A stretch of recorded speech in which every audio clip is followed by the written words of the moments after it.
The prophet Zenos's allegory of the olive tree operates as a highly structured blueprint for the eschaton, the end of the world. To deduce the exact mechanics of the ultimate harvest, we must examine the allegory's terminal sequence. Prior to this final sequence, the vineyard system exists in a state of exhaustion. It is a world that has suffered through ages of decay, reaching total systemic corruption. In response to this compounding decay, the master abandons passive observation. He initiates one final, absolute intervention to salvage the system. The scriptural text detailing this intervention provides the specific, sequential steps for how a thoroughly corrupted world achieves a permanent, eternal state of perfection. The first step of this model is established in Jacob chapter 5, verse 71. The text reads, "This is the last time that I shall nourish my vineyard, for the end is nigh at hand." The phrase, "the end is nigh," establishes an immediate urgency. This operates as an absolute command, dictating that the operational window is rapidly closing. This verse dictates severe operational constraints. The timeline for action is expiring, and the available labor force, the servants, is exceptionally small. Operating under these extreme constraints yields a specific outcome: joy in the fruit, representing a deep shared happiness directly with the divine.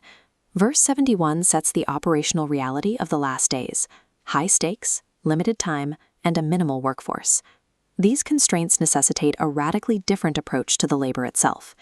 This structural shift in the timeline is introduced in Jacob chapter 5, verse 72. The verse reveals a critical change in the text: "And the Lord of the vineyard labored also with them." This marks a clear theological departure from all previous eras. The master transitions from simply delegating tasks from afar to participating directly alongside the servants.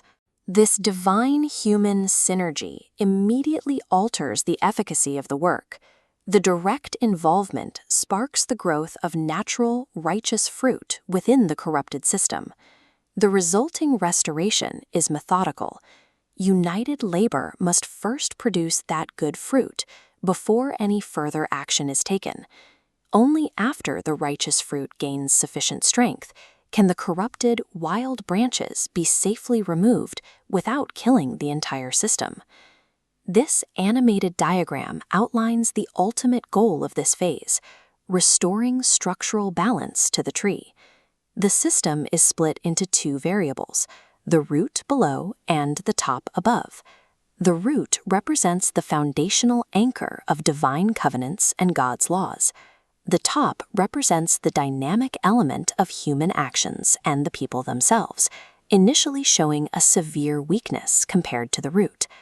The pruning process continues until both the root and the top achieve perfect equality in strength and alignment. Achieving this parity creates a unified body capable of producing fruit that the Lord calls most precious, bringing the structure back to its original perfect state. Verse 72 indicates that ultimate purification is not achieved by human effort alone. It requires a divine partnership that forces a state of equilibrium between God's law and human action. The completion of this rigorous labor phase is documented in Jacob chapter 5, verse 75. The Lord declares the work finished, stating, "Ye shall have joy with me because of the fruit." The subsequent temporal era is then introduced in Jacob chapter 5, verse 76. The text defines this new era with precision: "For a long time will I lay up of the fruit." Chronologically and theologically, this long time corresponds to the prophesied millennium. The conditions of this era are strictly defined. It is an extended 1,000-year period of systemic peace where corruption is completely absent from the world. During this prolonged equilibrium, the Lord and the faithful servants experience a period of shared joy and total systemic rest. While the millennium represents systemic rest, the explicit use of the phrase "a long time" indicates that this era is not permanent eternity. This linguistic distinction dictates the necessity of one final event. The terminal event of the allegory unfolds in Jacob chapter 5, verse 77. The text presents a chronological twist. After 1,000 years of peace, evil infiltrates the system one final time. This final breach forces the Lord's absolute declaration: "The good will I preserve unto myself, and the bad will I cast away." The text establishes a contrast in destinies: total, safe preservation for the righteous, measured against the absolute and final casting away of the corrupted. This final return of evil proves that mere pruning and temporary maintenance are no longer viable. The system requires an ultimate, permanent resolution to prevent corruption from ever returning. The final physical transformation is stated at the very end of verse 77. The vineyard is caused to be burned with fire. Standard eschatological views often interpret this fire as apocalyptic destruction or the total annihilation of the earth. However, the text points toward a different outcome: celestialization. This conclusion is rooted in the Lord's promise to preserve the good unto myself. This terminal fire functions as the mechanism of systemic renewal and purification, continuing the process of nourishing and pruning to its absolute conclusion. By preserving the vineyard in a state where it is unified with the divine, the fire elevates the physical world from a mortal sphere into an eternal divine state.